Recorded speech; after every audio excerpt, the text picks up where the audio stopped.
retórica, sino en forma real, dentro de su salón de clases, inclusión o integración, o si para ustedes significa lo mismo una versus la otra. Con confianza. Porque al menos yo tengo la experiencia de mis estudiantes que dan clases en escuela elemental o en escuela intermedia, que muchos de ellos no quieren inclusión. O sea, ellos me dicen, es que, ¿para qué voy a tener un nene con impedimento severo que no puedo darle clases? O que no puede escribir, o que no va a aprovechar lo que yo estoy enseñando.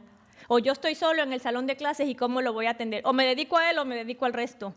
Ese es un discurso bien común, yo lo escucho todo el tiempo. Y los que son papás aquí de nenes con impedimentos quizá pueden traernos la experiencia de cómo sus hijos son atendidos o desatendidos dentro del salón de clases.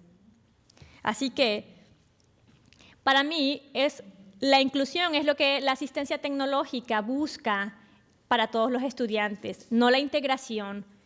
La integración es tener al niño físicamente en el salón de clases, lo que no implica necesariamente que se le esté dando igual acceso al contenido de las clases.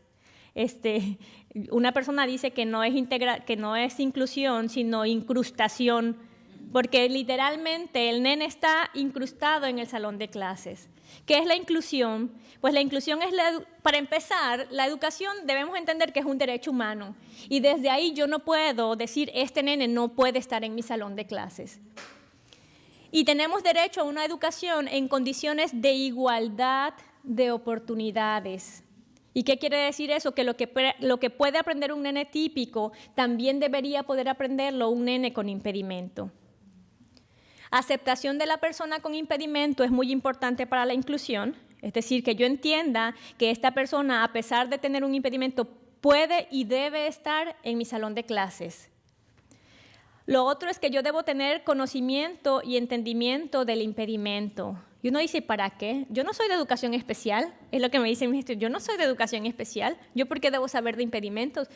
Porque si yo quiero conocer lo que dice abajo, si yo quiero identificar y eliminar las barreras que tiene ese estudiante, debo conocer cuál es su impedimento, porque eso me va a decir a mí qué puede y qué no puede hacer este chico o esta chica. Cuando yo comencé a trabajar en un centro de nenes con impedimento severo en México, a mí me impactó descubrir que existía un sinfín de condiciones que de verdad no me imaginaba que existían. ¿Y qué fue lo que hice? Pues yo dije, ok, yo no conozco qué es el síndrome de Cornelia de Lauch, o yo no conozco qué es el síndrome de Rett o el síndrome de West, y un montón de síndromes que yo puedo aquí hacerles una lista. Pues me fui a internet, pues me fui a los libros y pude entender las condiciones. Porque no es solamente que uno diga, ay bendito, tiene impedimento, vamos a darle el break de que esté aquí. Es de qué manera yo puedo entender la condición para ayudarle, para eliminar las barreras que esta persona está teniendo en su proceso de inclusión. Otra cosa importante es aprender la diversidad en los estilos y en los ritmos de aprendizaje, que hablamos de eso en la conferencia pasada.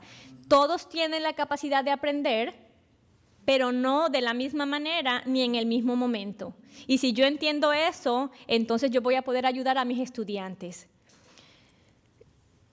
Lugar preparado que responda a las necesidades. Hace rato conversaba con una profesora de aquí y ella me decía que me encantaría que este fuera mi salón de clases, pero mi realidad dentro de mi recinto es otra. Tenemos salones que apenas y tienen asientos para zurdos, pues yo no esperaría que tuvieran para personas con impedimento. No tenemos pupitres adaptados para sillas de ruedas. No tenemos un sinfín de cosas que hacen falta para nuestra población con impedimento, empezando por la estructura física, donde nuestro elevador tiene llave, así que no todo el mundo puede tener acceso a subir al piso que necesita subir. Todas las actividades escolares y extraescolares deben promover la participación de todo el alumnado. Yo sé que ustedes son profesores y profesoras de universidad, pero yo lo que les digo a mis estudiantes es, si yo tengo un estudiante por ejemplo, con retardo mental y la actividad va a ser que todos los estudiantes vayan al súper con una lista de compra para que me sumen el precio de los productos y entonces al día siguiente veamos cuánto nos dio esa suma y mi estudiante no sabe sumar, pues ¿yo lo voy a excluir de la actividad? No. Yo lo que voy a hacer es que este estudiante, junto con el resto de los compañeros, vaya al súper y a lo mejor la consigna va a ser: aquí está la lista de los productos, yo le pegué las etiquetas, búscamelos en sus góndolas. Conforme los vayas encontrando, los vas marcando. Quien vea a ese estudiante lo va a ver corriendo por el súper buscando productos igual que el resto. Nadie va a saber que él no está sumando. Y esa es una forma en que yo lo estoy incluyendo y estoy promoviendo su participación. Y otra cosa bien importante es el trabajo colaborativo. Y cuando hablo de trabajo colaborativo me refiero al trabajo entre el profesor o la profesora, la persona con impedimento, los padres de esa persona o el cuidador, porque por lo menos en la Universidad de Puerto Rico yo sí he visto personas con impedimento que llevan T1 se llama, yo no sé si a nivel universitario también se llame T1, que es la persona que les ayuda a tomar notas o les ayuda para ir al baño, etcétera. Entonces, pues el trabajo colaborativo entre todos, ¿de qué manera yo, profesor, puedo a lo mejor acordar con el T1, te voy a entregar este documento o hazlo de esta manera, o mira, puedes traer una grabadora, etcétera? Dicho todo esto, les voy a presentar 3 casitos de 3 personas conocidos míos, que les voy a platicar su experiencia de inclusión a través de la asistencia tecnológica. Patricia es una nena con impedimentos múltiples, lo principal es que tiene hiperlesía cerebral. Ella no tiene ningún sistema usa asistencia tecnológica para comunicar, pero ella no habla, sus movimientos son bien limitados. De hecho, al rato vamos a hablar de la historia de ella. Pero Patricia, cuando estaba en nivel preescolar, pues ella estaba incrustada en su salón de clases. Así que si los niños cantaban, pues Patricia los veía cantar. Si los niños pintaban, pues Patricia los veía pintar. Y Patricia todo el tiempo estaba sentada en un asiento convencional. Así que un día su mamá, que es una mujer que se mueve mucho, que ha luchado mucho porque su hija se logre incluir a nivel escolar y a nivel social, va al programa de asistencia tecnológica y expresa esta preocupación, pues de que ella no quiere que su hija esté todo el tiempo sentada viendo lo que hacen sus compañeros. Así que deciden adaptar un radio de manera que graban las canciones en la voz de sus compañeritos, en ese momento era un cassette, y hacen una adaptación para Patricia tenía un movimiento grueso nada más, para que Patricia pudiera presionar el switch, y en el momento en que presionaba, comenzaba el audio, y cuando Patricia soltaba, pues se callaba el audio. El día que hacen la prueba en el salón de clases, Patricia oprime, empiezan a cantar y todos los nenes empiezan a cantar. Pues Patricia en algún momento suelta, se calla el radio y ¿qué creen que pasó? Los nenes se callaron. Pues Patricia vuelve a oprimir para que suene el audio y los nenes vuelven a cantar. Así que de ser una nena que solo veía cantar a los nenes, se volvió la directora del programa de canto. Porque entonces ella decidía cuándo se cantaba y cuándo no se cantaba. Después, para que ella pudiera pintar, acuérdense que asistencia tecnológica compensa. El problema de Patricia de pintar no se iba a resolver. Patricia no iba a pintar y hasta el día de hoy, que es una mujer adulta, tampoco pinta, no con sus manos. Pero asistencia tecnológica lo que en ese momento hizo fue adaptar un robot de este tipo, no era ese, pero como de ese tipo, de manera que ese robot en un espacio que tuviera un bordecito, cada vez que se chocaba, él regresaba y podía entonces caminar en ese plano. Pues se le adaptó un highlight para que el robot lo agarrara, de manera que cuando Patricia oprimía el switch, pues el robot caminaba y pintaba, como cualquier nene. ¿Y qué creen que pasó? Todos los niños querían un robot. Así que, pues, Patricia presentó una moda en el salón de clases. O sea, Patricia ya no era esa nena sentada viendo a todo el mundo, sino era una nena que participaba de forma activa con el resto de sus compañeros. Era una nena que ya formaba parte del grupo, que sus compañeros querían ser como ella, que sus compañeros querían tener las cosas que ella tenía. Así que esa fue una forma de integrarla. Y obviamente Patricia comenzó a utilizar una silla motorizada para poder moverse en el salón de clases e integrarse en todas las actividades del grupo. Así que ese es un ejemplo de cómo Patricia pudo ser incluida en su escuelita. Este es el caso de Héctor. Héctor es un chico que tiene paralesía cerebral. Es un chico que no quería ser admitido en la universidad porque entendían que no tenía la capacidad. Él tiene movimientos espásticos, muchos movimientos involuntarios. Él no puede escribir con un lápiz. Su habla es inteligible para quienes no lo conocen y no están acostumbrados a escucharlo. Pero después de darle asistencia tecnológica y de evaluarlo a través del uso de asistencia tecnológica, se comprobó que Héctor podía estudiar su bachillerato. Héctor terminó su maestría y fue actualmente invitado a participar de un programa doctoral porque él es un excelente estudiante. Así que, ¿cómo Héctor se pudo integrar a través del uso de la asistencia tecnológica? Él usa, para los casos, él defendió su tesis usando un comunicador electrónico, que es este programa que lee por él la información. Él habla y uno eventualmente entiende. Yo creo que sus compañeros de clase eventualmente pueden entenderle, o sus profesores, pero como quiera usa su comunicador electrónico. También utilizaba una grabadora digital para poder grabar el audio de las clases y poder escucharlo posteriormente en casa. Él usaba un teclado se llama keyguard, que es la capita que tiene encima, para que de esa manera él pudiera arrastrar su mano. Él no puede hacer los movimientos que típicamente haría cualquiera de nosotros. Él arrastra su mano sobre el teclado y cuando llega a la letra que quiere, él mete el dedo. Esto fue un proceso, no crean que le pusieron el keyguard y ya él lo sabía utilizar. Inicialmente él tuvo acceso a la computadora a través de un switch que golpeaba fuertemente porque sus movimientos son muy fuertes, pero con el uso de ese movimiento fue mejorando esa capacidad funcional hasta que pudo entonces pasar del switch al uso directo del teclado con ese protector que tiene allí. Él usa el alimentador electrónico que vimos en el video de Ocurrió Así, que lamentablemente ese es un equipo de alto costo, al que no todo mundo tiene acceso, pero en el caso de Héctor tiene ese equipo, lo utiliza en su casa, y entonces también Héctor tiene una silla motorizada. La que ven ahí es mi hija hace algunos meses, bueno, ya hace más de un año, que le encanta que el tío Héctor le dé trillita en su silla motorizada. Así que esas fueron algunas de las herramientas que Héctor utilizó.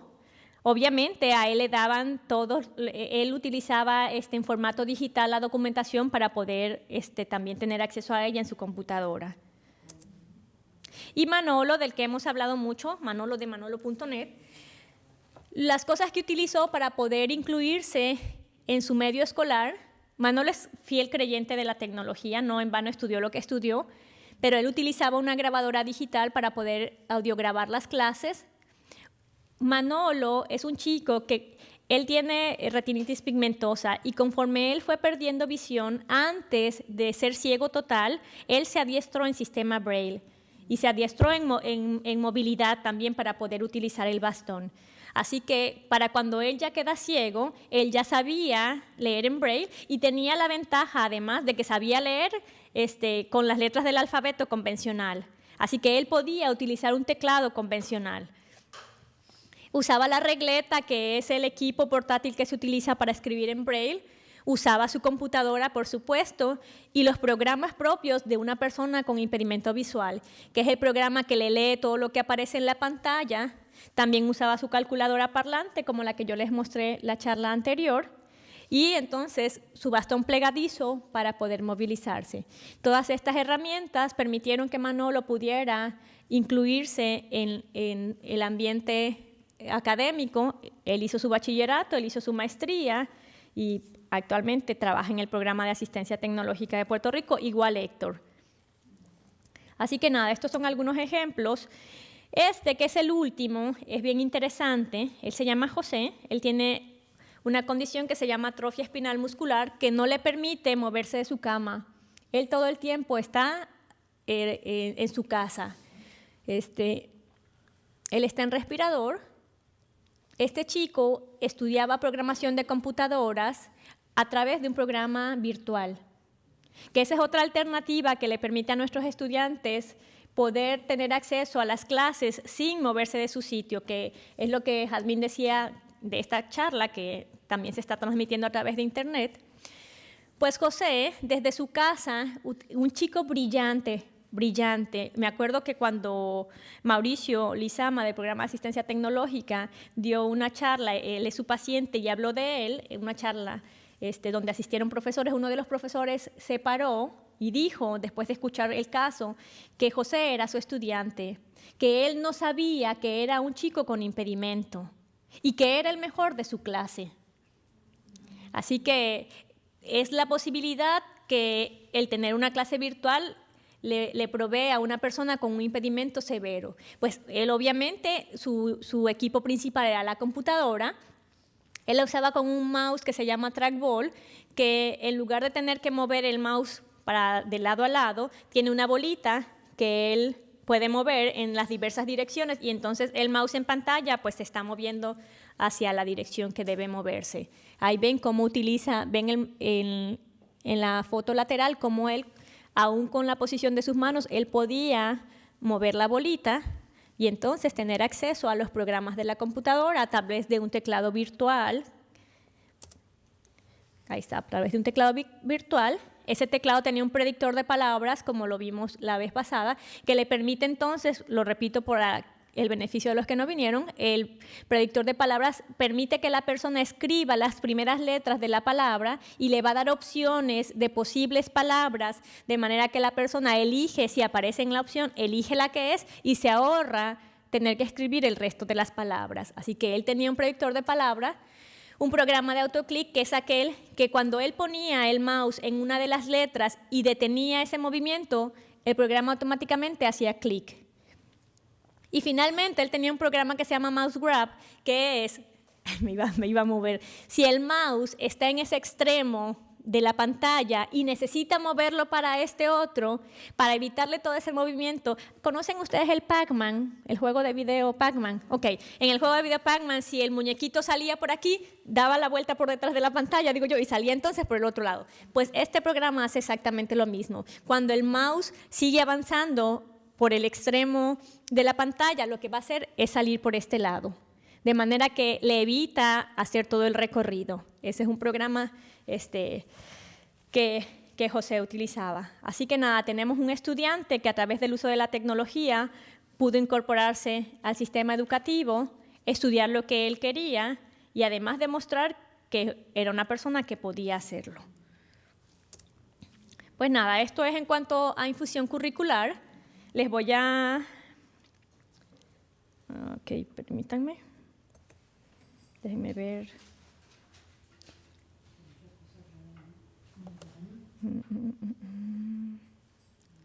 Ocurrió así.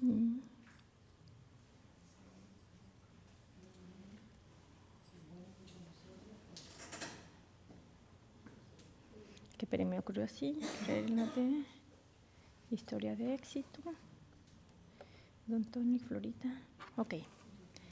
Voy a empezar en la presentación de inclusión social. Es bien importante entender que cuando uno habla de inclusión social, estamos hablando de incluir a las personas en todo sentido, incluirlos a nivel laboral, incluirlos a nivel recreativo, que puedan tener una vida pues, rodeado de personas, que puedan hacer lo que cualquiera de nosotros hace en un contexto típico. Como les puse ahí, esta presentación es del doctor Mauricio Lizama. Yo les voy a hablar de algunos casos. Cuando trabajé en México, yo trabajaba en el proyecto, aquí es programa de asistencia tecnológica, pues yo trabajaba en el proyecto de asistencia tecnológica. Después de que me adiestré con el programa de asistencia tecnológica de Puerto Rico, de aquí de la UPR, yo regresé a mi institución, creé ese proyecto. Y entonces tuve la oportunidad de atender algunos casos que les voy a presentar junto con los casos de Mauricio Lizama. Ok, aquí tengo a Patricia otra vez. cuando Patricia era niña, va a casa de unos primos a jugar. En ese momento, Patricia no tenía ningún movimiento voluntario visible, digámosle de esa manera. Ella recibía terapia, sin embargo, no había movilidad. Así que movilidad voluntaria, por lo menos. Así que Patricia va a la casa de sus primos. Uno de sus primos tenía un carrito Power Wheel y su madre la sube al lado de su primo como copiloto y avanzan, ¿no?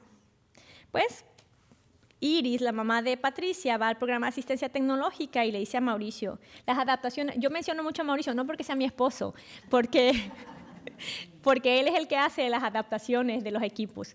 Pues en el programa, ella va con Mauricio y le dice, mira Mauricio, le cuenta la historia, pero fíjate que cuando Patricia en ese momento tampoco tenía gestos, no hacía gestos, era lo que muchos médicos decían, un vegetal. Dice, fíjate que cuando subía Patricia al carrito y su primo avanzó, Patricia hizo un gesto.